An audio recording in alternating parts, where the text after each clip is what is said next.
Hello बच्चों, मैं doctor Sharda कुमारी, महारानी महेश्वरलता, संस्कृत विद्यापीठ लोहना, मधुबनी से। बच्चों, आज हम शास्त्री द्वितीय खंड के लिए एक पाठ प्रारंभ कर रखा है, संवैधानिक विकास।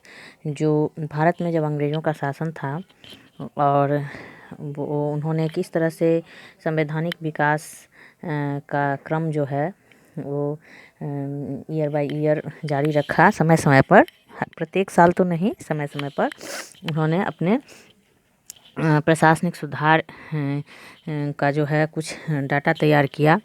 हाँ, भली ये अलग बात है कि उससे भारतीयों को कोई विशेष लाभ प्राप्त नहीं हुआ, लेकिन उसका जो एक क्रम था संवैधानिक विकास का, उस पर हम चर्चा कर रहे हैं कि किस तरह के उसमें प्रावधान थे और क्या किस सोच के तहत इसको बनाया गया था और भारतीयों को इससे कितना लाभ मिल पाया या फिर इसके दोष क्या थे, उन सबों पे हम क्रमानुसार चर्चा कर रहे हैं। और उस क्रम में आज हम भारतीय शासन अधिनियम 1919 ईस्वी पे चर्चा करेंगे। बच्चों, इससे पूर्व 1919 ईस्वी से पूर्व भारत परिषद अधिनियम 1909 ईस्वी पे हमने चर्चा किया था। और 1909 ईस्वी से लेकर 1919 के बीच में भारत में बहुत सारी घटनाएं घटी और कुछ संवैधानिक तत्वों के कारण, कुछ इस घटनाओं के कारण जो है इस काल में देश राष्ट्रीय भावनाओं से ओतप्रोत था। एक तरह से भारतीय जनता में राष्ट्रीय भावना का लगातार विकास हो रहा था। 1905 ईस्वी में ही हम देखते हैं कि बंगाल विभाजन हो गया था। उसके बाद मुस्लिम लीग की स्थापना हुई थी 1906 ईस्वी में, और मुस्लिम लीग जो है वो अपना काम करना प्रारंभ कर दिया था। खिलाफत आंदोलन के कारण लीग और कांग्रेस जो है वो एकजुट होकर के काम कर रही थी, क्योंकि 1919 से पूर्व में हम देखते हैं कि प्रथम विश्व युद्ध जो है वो 1914 ईस्वी से प्रारंभ होकर के 1918-19 तक लगभग वो समाप्त हो गया था और हारे पराजित राष्ट्रों के साथ संधि की गई थी, जिसमें तुर्की के सम्राट के साथ भी उसके खलीफा के साथ संधि की गई थी, जो अपमानजनक संधि थी। और उसके अगेंस्ट में पूरे विश्व के मुस्लिम जो है एकजुट हो रहे थे और भारत में भी जो मुस्लिम थे वो एकजुट होकर के अंग्रेज़ों के खिलाफ़ काम कर रहे थे और इसी को खिलाफत आंदोलन की संज्ञा दी गई थी। 1919 ईस्वी में असहयोग आंदोलन की भी तैयारी चल रही थी महात्मा गांधी के द्वारा। महात्मा गांधी जो है वो भारतीय स्वतंत्रता संग्राम में उनकी एंट्री हो चुकी थी, तो इन दोनों ने मिलकर के, कांग्रेस और मुस्लिम लीग मिलकर के काम कर रही थी।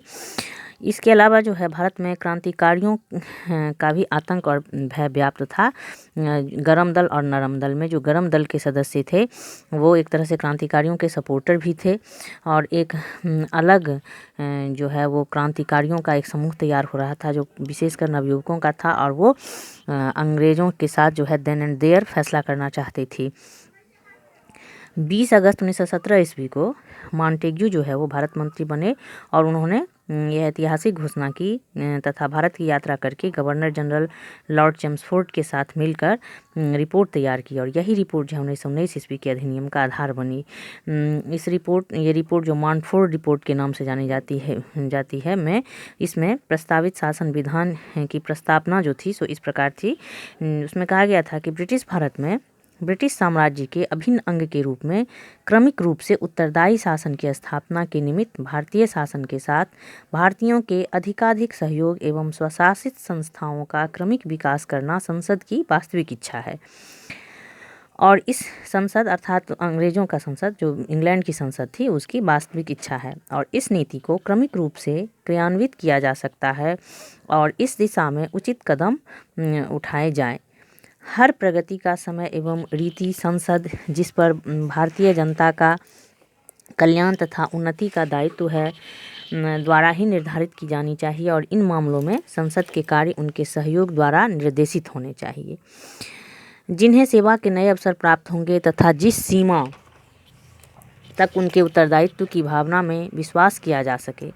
भारत के प्रांतों में स्वशासित संस्थाओं के क्रमिक विकास के साथ साथ यह भी उचित है कि उन प्रांतों को प्रांतीय विषयों में इतनी अधिक स्वतंत्रता दी जाए जो भारत के शासन के प्रति अपने उत्तरदायित्व का पालन करने में समर्थ हो। अतः भारत शासन अधिनियम 1919 ईस्वी जो है वो देश के से संबंधित बातों को ध्यान में रख करके जो है उसके लिए, देश के लिए ये किया गया।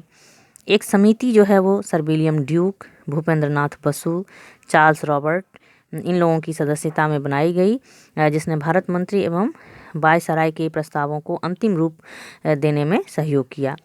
1918 ईस्वी में इस प्रस्ताव को प्रकाशित किया गया और इसी के आधार पर 1919 ईस्वी के भारत सरकार अधिनियम का निर्माण किया गया।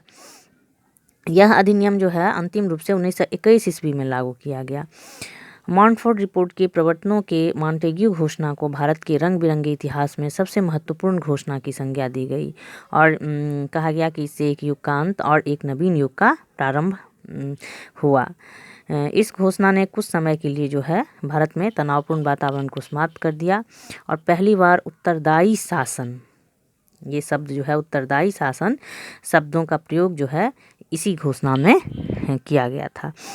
तो बच्चों, आज हमने जाना कि 1919 ईस्वी के अधिनियम जो है वो उसकी क्या भूमिका रही, किस तरह से इसको जो है वो अधिनियम को बनाया गया, इसमें किन किन लोगों को ये बनाने का भार दिया गया और मॉन्टेग्यू ने इसमें विशेष रूप से अपनी क्रियाशीलता दिखाई। अब अगले चैप्टर में, अगले कक्षा में हम बच्चों इस अधिनियम की विशेषता पे चर्चा करेंगे और फिर इस अधिनियम के क्या खास इसमें की क्या विशेषता पे चर्चा करने के उपरांत देखेंगे कि इसकी समालोचना करेंगे कि इसमें भारतीयों को कितना फ़ायदा पहुंचा या फिर ये जो है वो भारतीयों के लिए कोई विशेष फायदेमंद नहीं रह सका। इन सब बातों पे हम चर्चा करेंगे। आज के लिए इतना ही। धन्यवाद।